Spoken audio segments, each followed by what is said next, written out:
আসসালামু আলাইকুম, সবাইকে স্বাগতম। আজকে আমি আপনাদের সঙ্গে শেয়ার করব লইটা মাছ ঝুরঝুরি। তো প্রথমে আমি মাছগুলা ভালোভাবে ধুয়ে নেব। মাছগুলা ভালোভাবে ধুয়ে কড়াই একটা প্যান বসিয়ে দিয়েছি চুলার উপরে। এরপর তেল দিয়ে দিলাম। তেলটা একটু হালকা গরম হলে পেঁয়াজের কুচি দিয়ে দেব।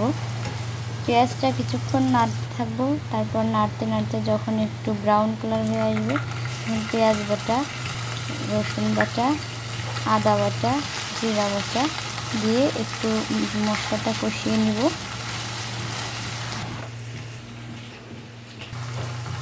এরপর দিয়ে দিলাম লবণ, হলুদ, মরিচের গুঁড়া দিয়ে আবার মশলাটা ভালোভাবে কষিয়ে নিতে হবে। মশলাটা কষানো হয়ে গেলে এরপর আমি এখন মাছগুলো দিয়ে দিলাম।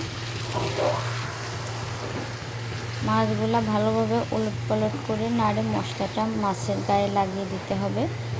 ঢাকনা দিয়ে ঢেকে দিচ্ছি।